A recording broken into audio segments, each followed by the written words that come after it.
The Battle of Britain is about to begin.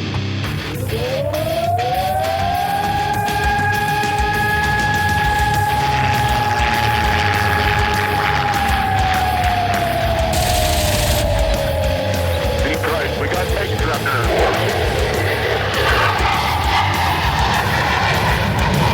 Let's follow a range on Debrief.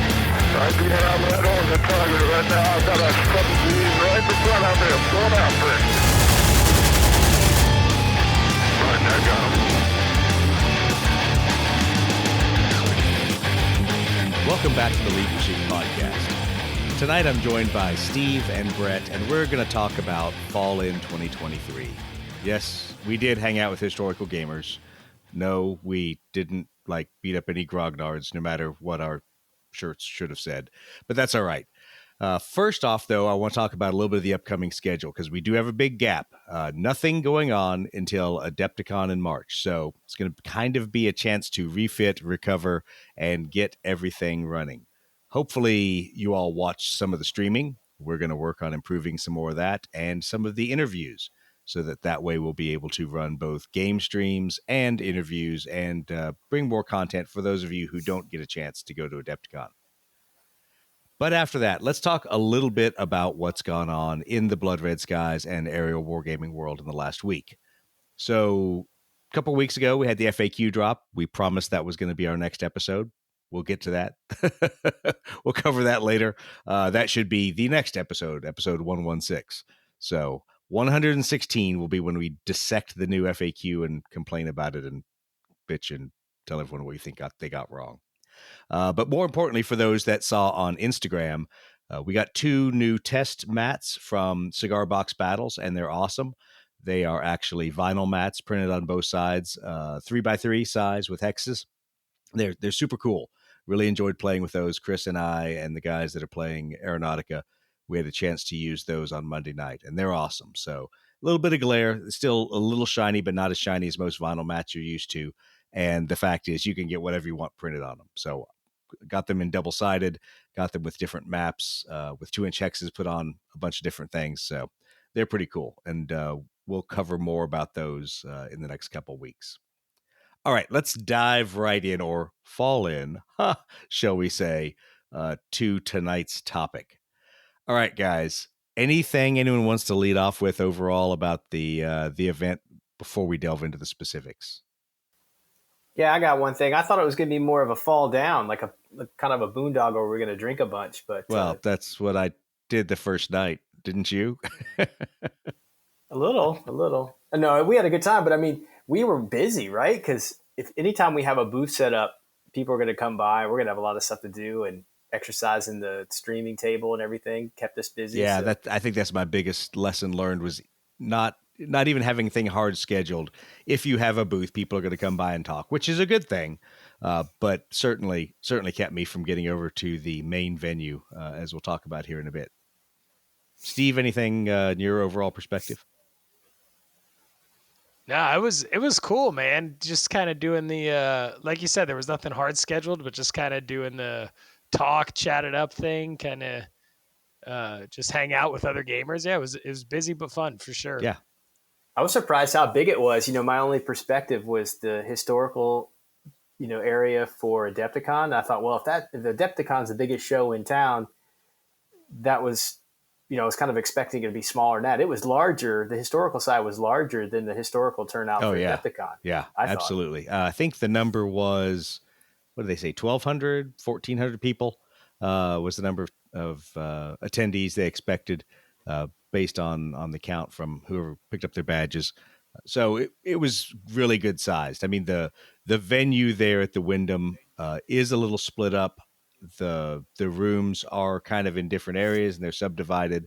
And then the vendors were off in a pavilion down at the bottom of the hill. So that was just a different style setup than I was used to. But I thought it worked fine. I mean, I know there's people that it didn't work for. There's vendors that weren't happy. That's always going to happen. It's great to be in the middle of the entire venue. But I think the Wyndham makes do as best it can with the large facilities they have. We were so focused on the streaming table we had there. We were right when you walked in at the vendor hall. I wonder if we did that event again, if it would make more sense to be maybe over in the main area, or like, that one landing where they had food and stuff. It was sort of like a big central area. Yeah. I don't know if that's even possible, but because we weren't really vendors per se. We were more like, I don't know, almost like media, Yeah, it was definitely an interesting compromise because I didn't have a good feel for how we would get space that would be central without being in the exhibition hall. So I think knowing what we know now, going forward in some other events, it will be interesting to see where we get stuck because quite frankly, we sort of are vendors. We offer people a discount. We got a couple orders after the show, so that's good. People went out there and ordered some Warlord stuff, some 3D prints, a couple different things, and used the Fall In discount code. So we're in some weird in between land.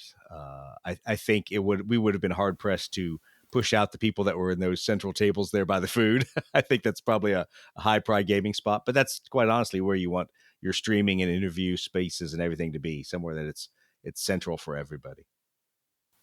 Yeah, we just didn't look like the conventional vendor space with like lots of product and stuff stacked up in a booth area. We were just out there doing demo games, and it was funny. So I was surprised by the amount of traffic we got, how many people stopped and were really seemed interested in, hey, what's this? Is this, Blood Red Skies? I've heard of that. Or, saw the airplanes on the table and wanted to see more. We did a bunch of demo games. Yeah, it was cool. Yeah, no, that was fun. So let's talk through kind of what we did through the 3 days. Thursday we got in. Friday was the big setup day, getting ready for the vendor hall to open at noon, then run from noon to 6. So a kind of abbreviated day there. But like you said, it was good because as soon as the doors open and there's a lot of people streaming in, we had a lot of 3D prints to give away and to talk to people about aircraft. And like you said, Brett, I was surprised how many people came over and saw that it was an aerial war game, saw that it was Blood Red Skies, and even if they were a Check Your Six player, they had something good to say. And I thought that was kind of funny. I don't know if you guys kind of got that same experience. Yeah, I definitely, I think I said in one of the interviews we were doing that I was like really pleasantly surprised by the interest in aerial wargaming in general. I thought there was like a really uptick, I guess you would say like an uptick in the amount of interest in aerial wargaming, right? Where a lot of guys are like, oh yeah, I play Check Your Six, but I heard about Blood Red Skies, or I play such and such, and but this looks really fun. I've been meaning to try it. And it just seemed like there was a lot more interaction around the idea of aerial wargamings than I've seen in the past when I've gone to, Cold Wars or Historicon. Which is kind of funny because wasn't the theme when you went to Historicon aerial wargaming? And there's a lot of American Civil War. Yeah, I think that was 2 years ago. Cold War. Cold Wars, yeah. Yeah, Cold War, I think was aerial wargaming. But yeah, it was just really... Yeah, it was really cool. Like, I don't know if people are getting more into the airplanes again or, what the deal is, but it was fun talking to a whole bunch of people about it. Yeah, I enjoyed it. I thought it was interesting to talk to people about what they played. And that was kind of always my opening line is, hey, what games do you play? Got them interested in what we were doing. And then nobody said, oh, I play Check Your Six because Blood Red Skies is too simple. So I didn't have to hear that line. Brett, what was your interaction like on the first day? I think the first day I might have had a demo game. I think didn't Friday somebody come by and do a demo game right away? We really didn't have any formalized events, which is good. But you did a demo game and walked a couple guys through. Yeah, it was pretty cool. I didn't know what to expect. I thought maybe it was going to be everybody's there is really interested in like World War II games or maybe Napoleonics or something. But yeah, there were a ton of people that came by. We had people lined up at some points right there at the table looking at the 3D prints. It was funny. There was a couple categories of gamers that showed up. There were the ones that obviously wanted a demo game like you did. And I know you did a couple one-on-one demo games throughout the weekend. And then there were people that kind of lurked around and kind of wanted to see what we're doing and look at the models and talk about the models, but didn't really care so much about the game. They just wanted to kind of talk about, the paint jobs on the models and as we would joke, rivet counters, do rivet counting things. But it was, I thought it was a good chance to meet a lot of the people and then to get to walk through the vendor hall. Brett, what was your thought on at least that first day, seeing how many vendors were there in that huge exhibition area? Yeah, like I said, everything was so much bigger than I anticipated. And man, if you wanted to, you could walk in there, get everything you needed to build an amazing table. How about that one? That one, I don't want to call it a booth because it was like several booths all combined into one big section where it's everything terrain. So all the supplies you needed to make any kind of amazing wargaming table for Yeah, any scale. I didn't like those guys because I went in there and I was like, oh, this will be easy. I'll just browse through. Oh, look, there's 28 mil stuff. Oh, look, there's 10 mil stuff. Oh, look, there's 15 mil stuff. Yeah, that was not a good place. I think I made one spin through there and then quickly left before I spent a lot of money. Yeah, I'm gonna jump into the vendor hall thing, man. That guy who had all the paper terrain. That I one, was like I didn't even. blown away I by stopped some and of looked, it. but I did not stop to price anything. I did not stop to ask about it. I was a terrible media personality because I'm like, oh, these are some really cool buildings. The Middle Eastern ones I thought were actually the nicest. I looked at those, and those I could see myself buying a bunch of those to use on a table. So I had seen paper terrain before, right? And I'm like, oh yeah, it's kind of cool, but I was like, kind of like a novelty, like, oh yeah, it's cheap, it's light, it's cool, it's neat, it looks kind of like a house, and certainly it represents a house. I did not even realize his stuff was paper Oh terrain yeah, until I like got up yep. on it. I was like, oh man, that's all paper. And then he had like the trains and uh the like you said, the Middle Eastern stuff. Yeah, I mean that was some of the best, probably the best paper Yeah. style Yeah. terrain I'd ever seen. Well, and it's funny because there's kind of been a resurgence of that style terrain in a couple different ones, and the Battlefront team was there with the Gale Force 9 version of it, and it's like a dungeon terrain, a spaceship, hull terrain, whatever. All these different ones that are easy to break down and fold up and take with you. So I think there's this feeling that people are going to game on the road, or they're going to travel to games again, and that no one wants to travel with a big plastic tote full of terrain.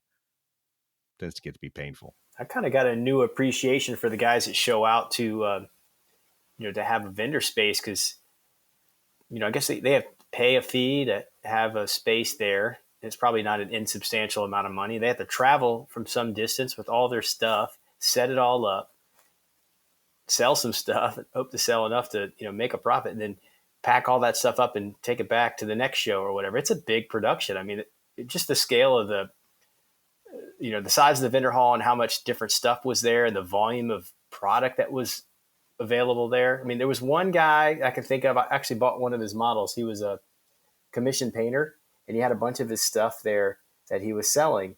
And I bought one little half track model. And, I don't know that he had a ton of inventory, if you want to call it that, on his table. He probably sold like half of the stuff he brought. But, how does a guy that does that, make enough money to make it worthwhile? Yeah. It's a big commitment. Well, that's always one of the discussions, and it was a point of discussion on Sunday morning with the vendors and the HMGS board and everyone that was there. How do you balance vendors versus guys that are in the flea market and things that go on there? How do you balance that against getting the right people through the vendor hall, through the flea market to get all the parties that are involved the most money possible and get people to buy their product. And I think we can talk about it now because I don't really want to wait and cover it at the end.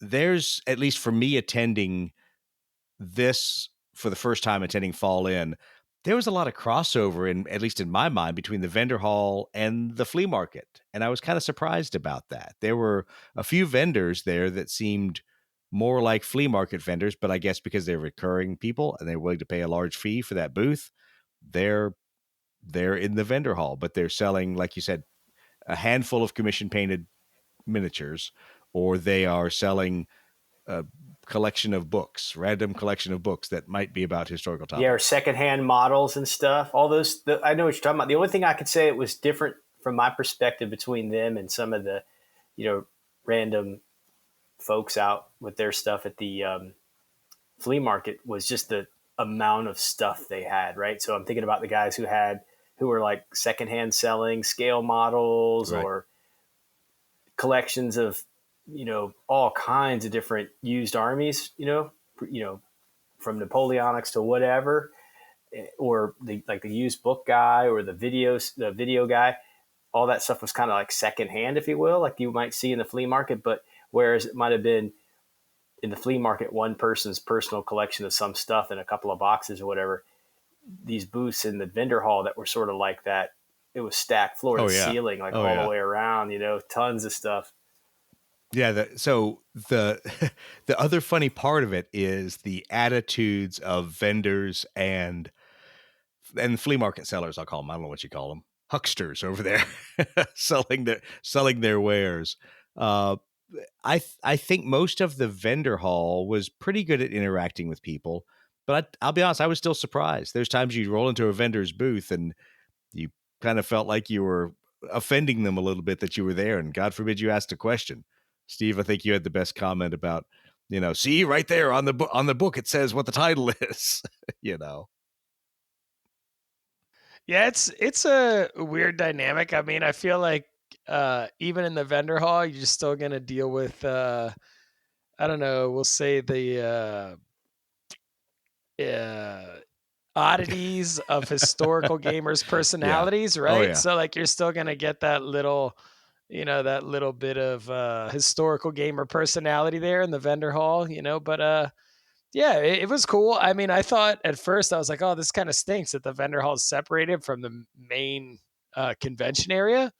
But man, I felt like the traffic flow was just continuous, like just constant traffic flow. Oh, yeah. It was, Well, that actually, I was really surprised by that. And that was one of the discussion points with the vendors. And this is important for people to understand how much the vendors pay attention to when people are and are not walking through the vendor hall. The vendors, there was a variety of perspectives about when there was quote unquote dead time. I know we were right at the front, so we kind of got spoiled. We never really saw any dead time. There were times it slowed down. But I think some of the vendors, based on where they were, people just didn't get to them in some of the afternoons. There was a whole discussion about, does the flea market take away from vendor sales? Those aren't issues I want to delve into. Those are issues that HMGS and their board, they can all wrangle through how to solve those. But from at least where we were at the front, there was a steady stream of people coming through. And that worked out well for us because we got a chance to talk to a lot of them. Can I give a special shout out to the two, I think it was two different vendors right across from each other. Steve, you had mentioned that I was going to see this there, but the guys that sold the scale banners for like Napoleonics and American Civil War and stuff. I mean, these were amazing. They were just little tiny scale flags and guidons and stuff they were just awesome. I can't even describe them. I mean, it looks so realistic. I guess you just buy and I'm talking, there might have been, I don't know, 100 different banners at each or more. I don't know. And you just pick the one that was right for you. And I guess you just glue it onto your figures or whatever. But those were damn impressive. Yeah, some of that one guy's flags are certainly pretty cool. The way he has his little process there, just with the paper and the glue, and then kind of like folds them up a certain way and gives them that little wrinkly, wavy look to them. Yeah, I mean the creativity, and I would say that transfers to the flea market as well, right? Like the creativity is always something that every time I go to a vendor hall or one of these events, I see something that I'm just like, man, that's so cool, or that's so creative, or how did you think of that? Yeah. I think that always. Oh yeah, really like that the custom bag guy, the guy that had the bags for armies with all the different like the rigid trays, and then the laser cut MDF, I think it's called, and then the foam. It was a combination of all these components that really made a pretty durable, safe way to transport your stuff. I thought, and you could tell it wasn't some big company like some of the bag manufacturers you've heard of, where you can get all your stuff custom laser fitted for your specific army. It wasn't some big operation like that. It was like this dude's thing. He's probably doing it out of his garage or something, but it was pretty darn good. Well, and that's the funny difference between Adepticon and Fall In, is that literally Adepticon, all of the vendors in the vendor hall are big name vendors. There might be the dude selling t-shirts, but he's the only dude selling t-shirts, and he has about 10,000 of them. So the HMGS side, a little bit different, smaller vendors, people, getting their product in front of people. And I think that's good. I will say about the flea market though, it was kind of funny. there were a lot of people that thought very highly of their stuff. And maybe there's historical gamers with just too much disposable income, but it just fascinated me. Some of the prices, there were some great prices out there, and there were some people you could tell were just looking to move miniatures they'd acquired. But then there were people that had acquired stuff in bulk and wanted exorbitant amounts for it, and a box of, fishing tackle box full of metal miniatures I have to sort is not a gold mine. You can't charge me, premium eBay rates for that.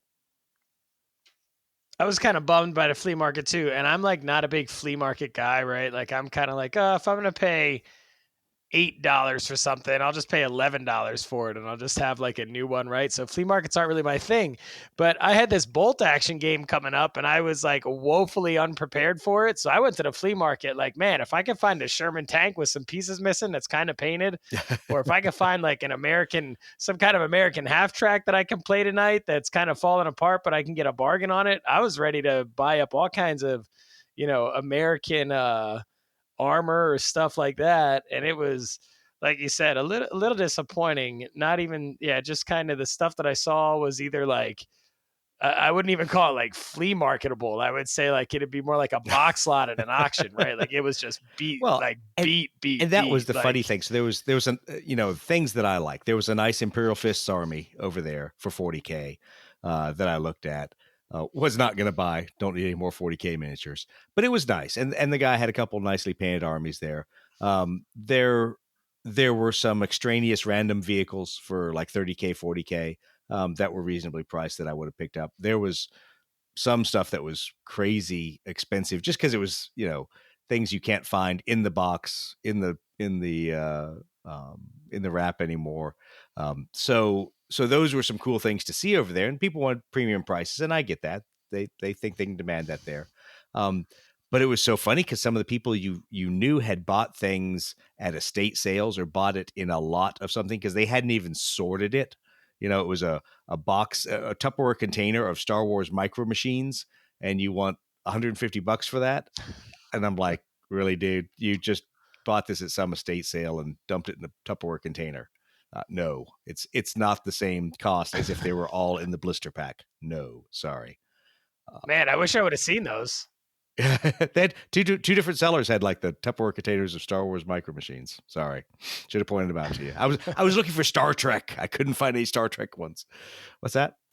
You came up with a bag full of solo games or whatever, right? Tell me, where'd you find those? Those were in the vendor hall. You found those, all this stuff over my shoulder. Yeah, I kind of fell down hard with a couple vendors. So here's the funny thing. So I roll into the vendor, and I will start with the shopping bag first because that's kind of the funnier story. I roll in and I'm talking to the guy about some independent publisher games that he's got, and some of them seem pretty cool. And he's a fairly savvy vendor. He's got a package deal going on, so you buy some of these smaller kind of solo one-off games, stuff like that, and you get a good deal. So I buy way too much stuff because, once again, if I'm getting a good deal, I'm going to buy a lot of it, right? So I buy a handful of games I'll talk through here in a second. But then he proceeds to put my order in a bag, a very nice heavy-duty bag that I'll hold it up for the camera, and I'll have to read what it is to all of our people that are listening.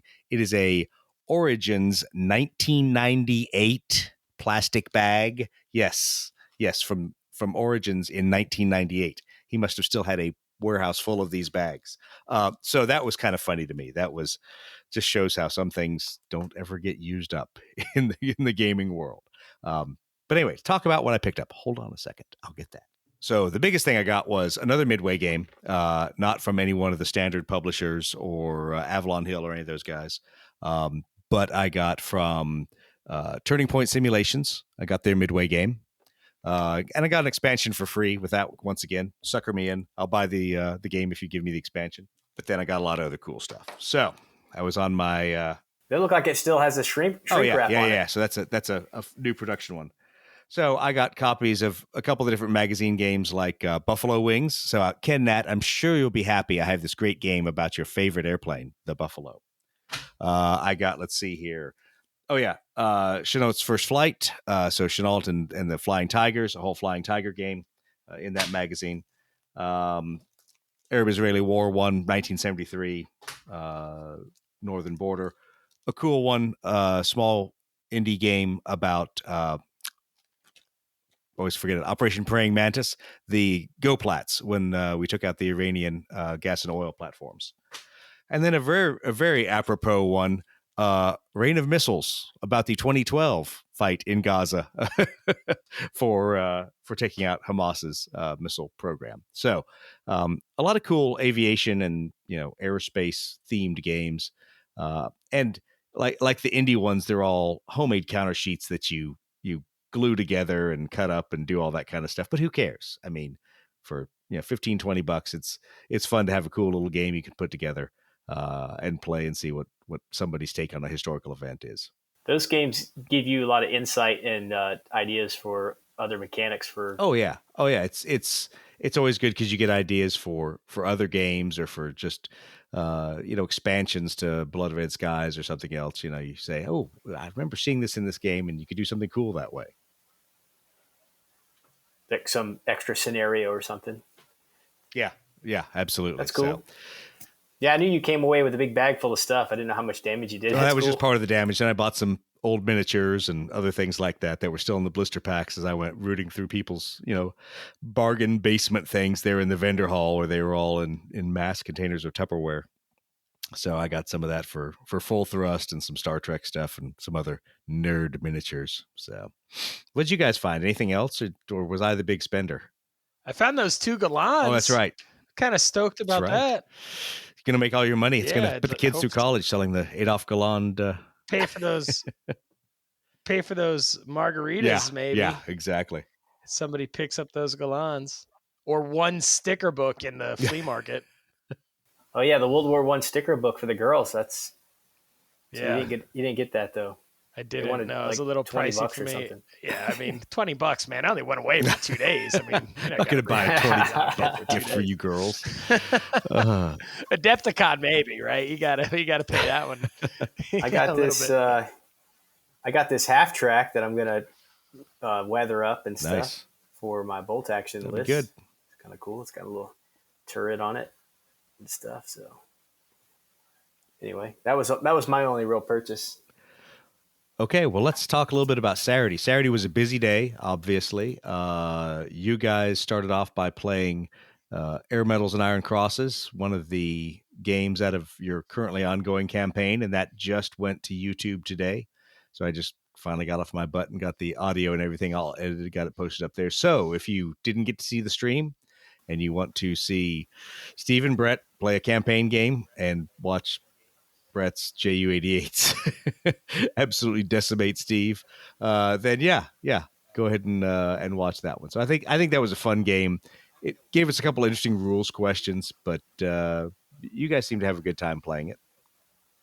Yeah, it was fun. We haven't played one of our campaign games in a while, and that was literally like an excerpt of our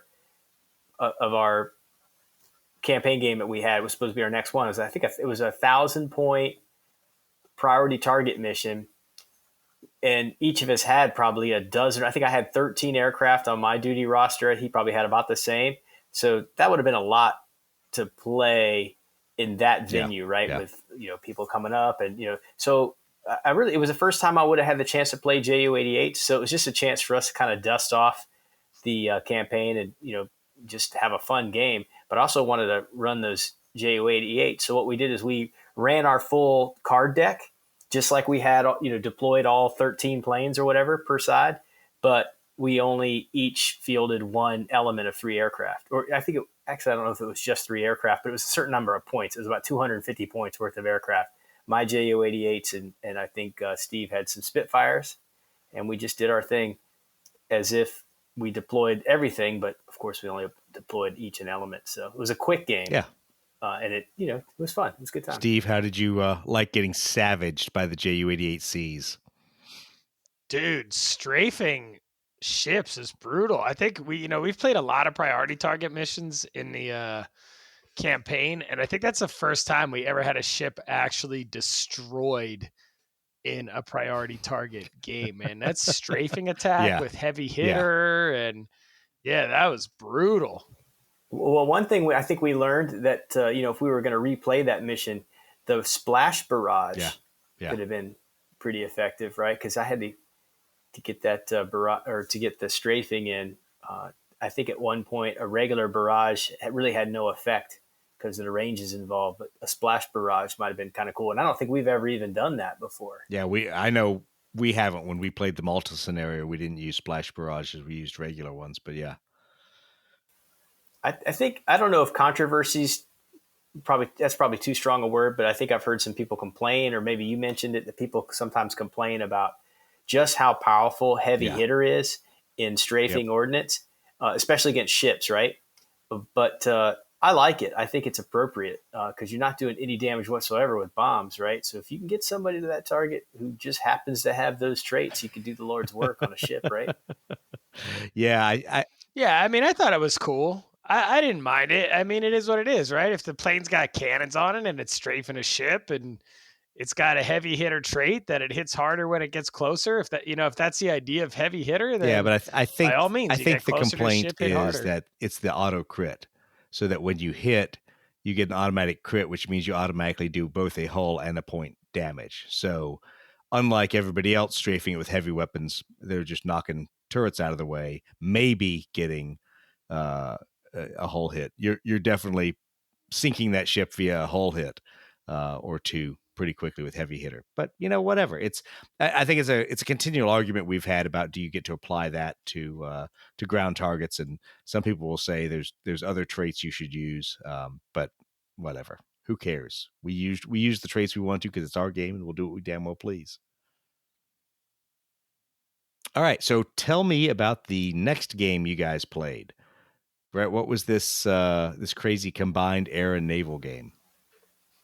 Well, Steve actually should probably lead us off because he knows the guys that were part of that crew that were all playing a ship game. Steve, was this your good idea? Yeah, I was just kind of. Yeah, well, I don't know if it was a good idea. It was my idea. I don't know if we, the adjective is debatable, I guess. But no, it was some of the guys who Pierce was on one of our episodes talking about missile threat, and some of his crew that came up from Maryland, who was kind enough to have me at their gaming location to demo one day. They were planning on playing a naval game called General Quarters 3. And they had all their naval ship stuff. And somebody mentioned they were doing naval battles at 1/2400 scale. And Brett kind of said, "Oh, that's the size targets we use." And then I was like, "Oh man, if that's the size targets we use, why don't they just sail their ships around the board, and we'll fly our airplanes around the board, and we'll just kind of play two independent games, but on the same board. And if planes get close enough to shoot at ships, we'll just let them shoot at them." And we were kind of basically, it was a combined arms game, but really everybody was playing independently. The games weren't really interacting with each other unless, something would happen. And then even if they interacted with each other, it kind of only affected, if the planes would have hit a ship, it was only going to give victory points for the plane game. It wasn't really going to change the ship game. So it was really just two games going on at the same table, so we could have cool little acrylic tokens and ships and planes and everything on the table at the same time. Yeah, it looked pretty cool. It turned into essentially a Blood Red Skies demo game for the two guys that played that. And they really had little interest in what the ships were doing because they just wanted to fly at each other and get after it, right? So it was kind of like I go, you go. We would wrap up our turn and then duck out, and the ship guys would do all their stuff. Their ahoy, fire the broadsides, like whatever. Yeah. Dude, I will say about the ship guys, right? And I'm big on this with war games.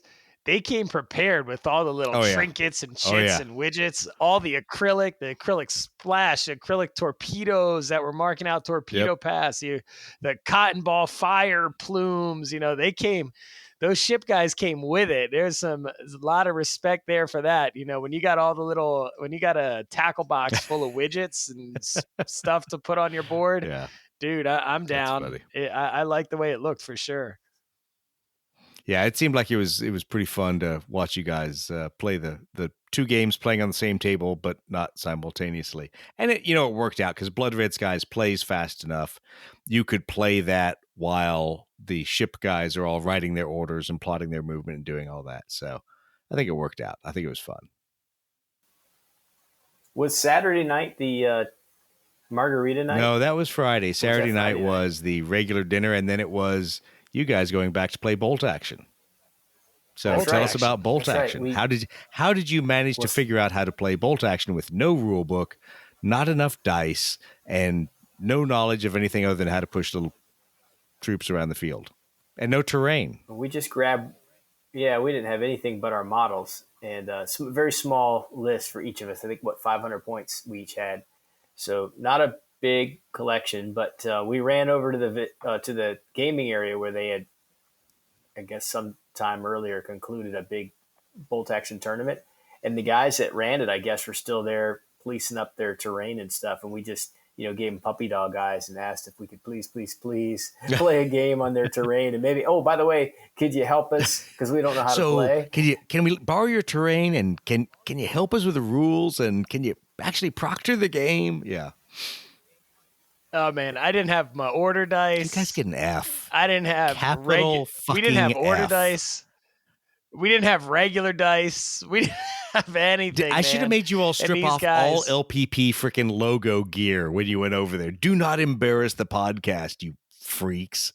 No, that's good. And I'm really, really super happy that the bolt action crowd accepted you all and brought you in and loaned you what you needed and got you started on the game. But it turns out the guy that was helping us lives in Steve's hometown. So yeah, no more excuses, Steve. Now you got to play.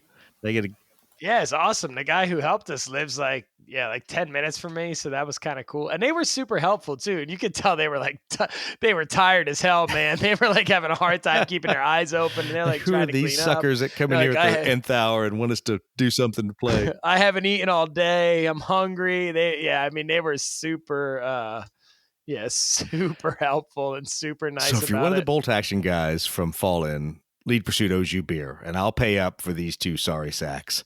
But thanks for taking our lost puppies in and teaching them bolt action. All right, so let's talk a little bit about Sunday. Pack up day, time to get out of there, catch our flights. But we played a Beyond Mig Alley game. Brett got to introduce you to the missile rules and have you play through that. You got to play the Indian MiG-21s, chasing down my sabers, my Pakistani sabers. And it was your first time, like I said, playing with the missile rules. So what'd you think with the way they're written in Wing Commander? I liked it. I, not being super familiar with it, mistakes were made, trying to remember the minimum range and maximum, stay within that minimum and maximum range for the missiles, plus be in rear aspect. And, oh, by the way, trying to make all my moves happen so that I stay within 9 inches so I could keep my opponent forced down. That was kind of, that was hard to keep all straight most times. But it was fun. I thought that mission specifically was, and we talked about this on the stream, I think it's a great way to introduce that to somebody like me who's not familiar with those rules, because it's a quick, it's you can make those mistakes and go, oh, okay, I see. Because it's got not just the shooting element, right? Like the ranges and everything I just described, but also some things that are worth thinking about for learning how to better deploy. Right. For both sides, depending on which, how you're playing. Anyway, I thought a really great way to get a quick introduction, because it's quick. It's only a couple of turns.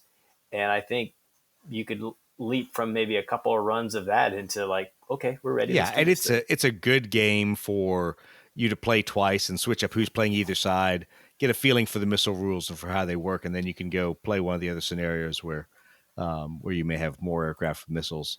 I like it, obviously, because I wrote it. I think it's the best scenario ever. Now, it's just an intro scenario, so it's a fun way to show people how to use the missile rules, and then how everything from the World War II and Korea rules ties together, and things that you talked about. You don't think so much about your high cover placement when you have guns, because you'll just show up and shoot people in the face because you'll be advantaged. But now you're advantaged, but you're not in the rear arc sometimes, so you can't shoot your missiles. I made that mistake. Yeah. Well, and quite frankly, it's an easy mistake to make. You're like, I want to outflank the guy. I want to be there and come in as high cover.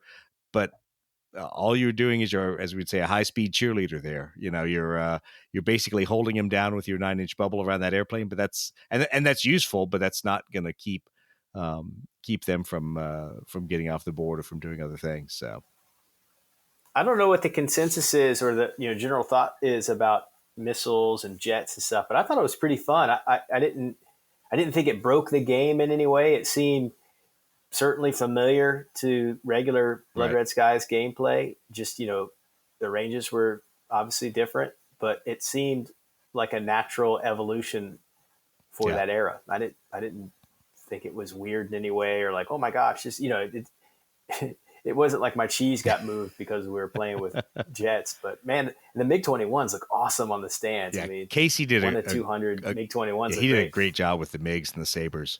So I feel bad that we broke a tail off a Sabre. Oh well, whatever. That's more resin prints.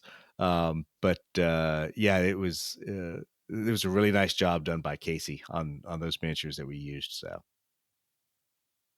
Yeah, I think that Indo-Pac scenario is really cool because I've seen it played a couple times now, and I think it illustrates something really neat just about Blood Red Skies in general. Is that for everybody who says there's not enough complexity to it, I've seen that same scenario that the deployment is the same, and uh, it's 4 aircraft, and it's like a super simple scenario. And every time I've seen it now, multiple times, it's played out Yeah, totally yeah. differently. So there's obviously enough complexity there to make it like one of the simplest of scenarios play that differently that many times. I really enjoy that scenario, and I'd like to get another crack at it too. Having played it Right. one time and watched it a couple times, like I'd really like to get another Yeah, crack at it. and I think it's like I said, it's a good intro because there's so many different things you can do, and if you want to change the scenario, change the scenario. It's not going to hurt my feelings. Put extra clouds out there, but make it so that the Pakistanis have to fight; they can't run. Whatever. And then you get to go through a lot of these different rules and see the impact of having missiles and not having a cannon, or having a cannon and not having missiles. And it makes for a cool asymmetric fight. And once again, I've said this too many times on this podcast.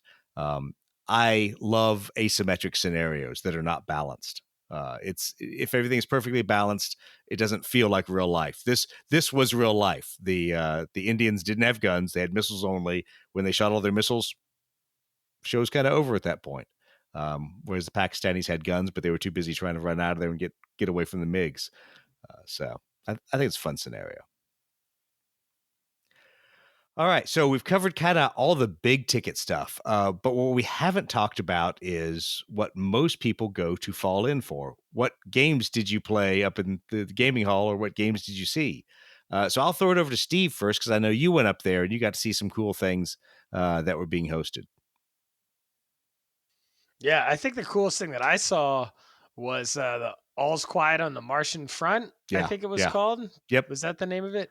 Just I know nothing about the rules. I can speak nothing of the game, but man, those models just look so freaking cool. Did they have the man. big I guess it was land like a tanks War of out the there? The one Worlds that you type- got to see? Yeah. Oh yeah, the big tanks, the big land tanks. I don't know. I guess the best thing I could describe them as the Yeah, the tripod spider-looking thing, whatever. Yeah. things. Oh yeah, just such a cool looking game. So I would say if you ever get a chance to see that game at a convention, get a seat in that. There were at least a dozen people playing, on a giant long table. yeah. That was pretty cool. Yeah, I didn't get to see that. That was one I wanted to see, and then I also wanted to see any of the Sky Galleons of Mars, the steampunk, flying spaceships in Mars, flying ships that are really spaceships, because those models looked pretty impressive too, from that whole steampunk era stuff. There was kind of in that same area, they had some really impressive giant games. And one of them that I saw, we walked up right when the game was ending, and it looked like there might have been, a dozen or more people playing. It was this enormous walled, like feudal era Japanese castle that had all these, it was the whole compound and the castle in the center. And I think one side were the samurai and the other side were ninjas. And I guess the ninja had to, capture somebody that was inside the castle, and who knows how the gameplay was. But I mean, it was extraordinary. It was a real thematic. Yeah, that's one of the discussions we had talking to some of the HMGS staff. Is there's a point where you play these experience games that you almost don't care about the gameplay, because just the terrain is awesome. The models are awesome. You're there with usually a subject matter expert on the history who will tell you exactly how things went. And it's just kind of funny because you don't think about it as the kind of game where you're concerned about the balance of it or what's the replayability of this. You're having a good time, I think there was another big game that was at least as large as that one that I think was like some kind of Boxer the Rebellion 55 days in Peking. game. And I walked past the board multiple times. I never made it up there when they were playing. And I regret that because from everything I've heard, it played really well. And it, if you're a modern historian, you would not have appreciated the game because yes, it was biased, jingoistic, all the bad historical stereotypes of the time, but it was really based around the movie 55 Days in Peking. So dealing with the Boxer Rebellion, not from a even-handed historical perspective, but from a very Western perspective.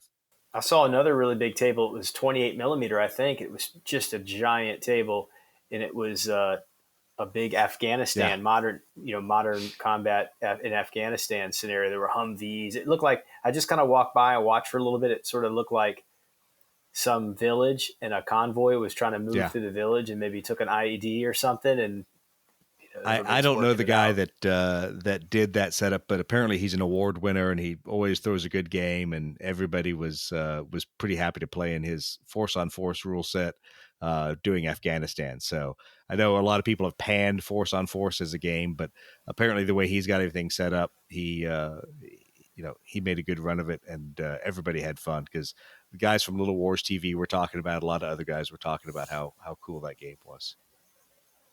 That's the common element for all the games that we noticed is they all, even, we didn't know anything about the game, but they all looked amazing. So it was something you just wanted to find out more about because it looks so good. Yeah. Then there was those of us over here with our Zvezda models that look like they've got no panel lines and we're feeling ashamed of our paint jobs. Yeah, we suck. We're the worst historical gamers ever. Gotcha.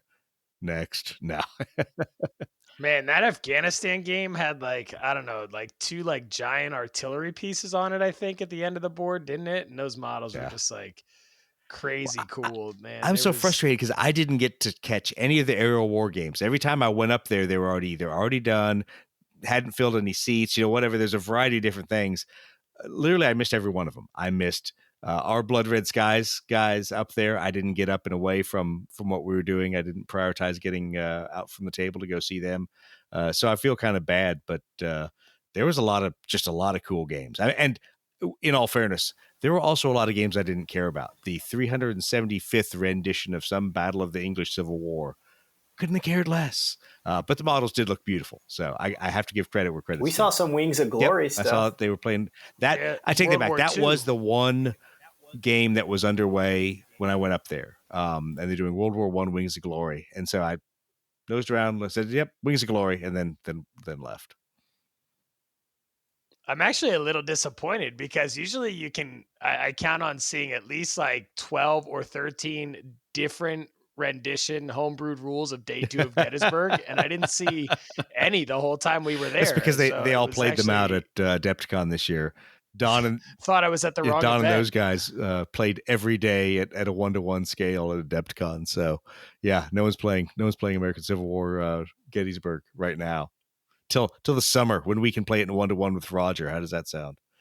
Well, I didn't see the Oak and Iron either.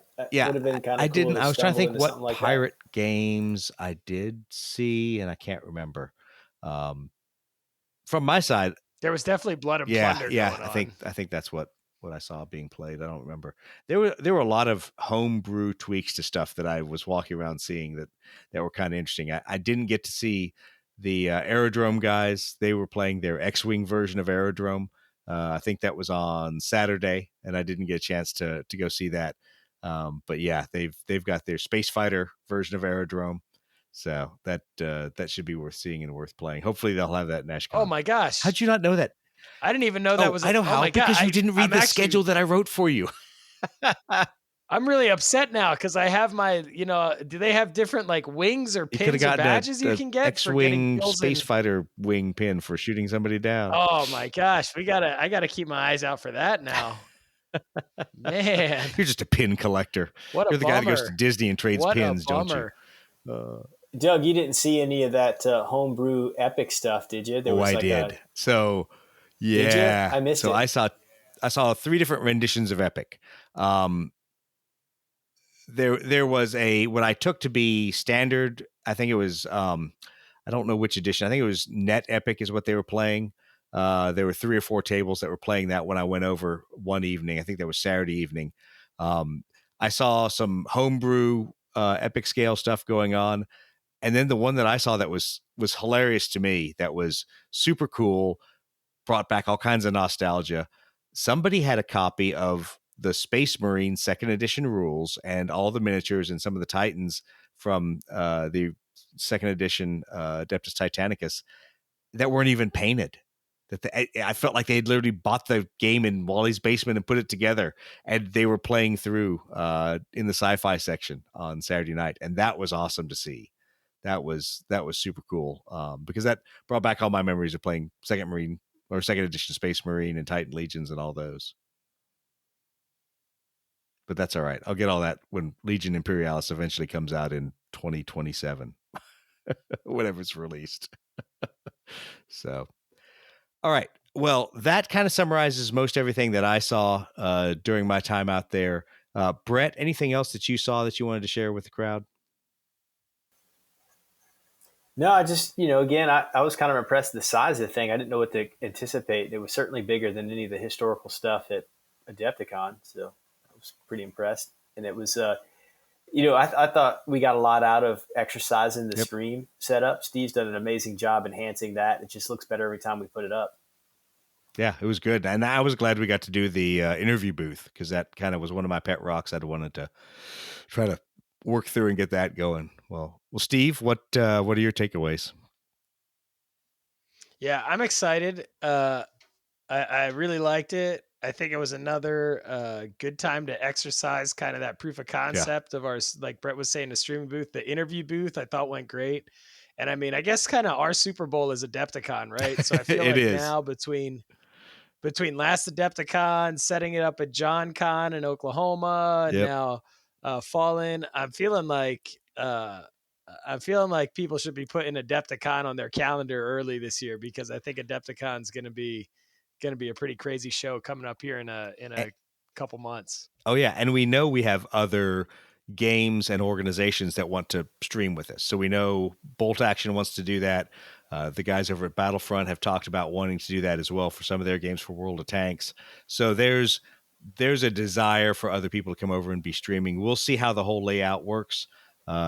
Mike Rafferty and Don Ayers don't find it too funny when I say that I want the streaming deck and our interview thing up on a raised dais with lights and everything pointing at us and flashing signs saying, "Look, it's Lead Pursuit."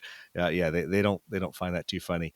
But it could be kind of cool though if we're in a central area, that right there in that big room where we were last year, and everybody that's doing those tournaments, their top table is on the stream. I mean, I think that would be cool, and that way it really alleviates them of buying all the gear, going through all that ass pain that Steve's gone through in the last year and a half.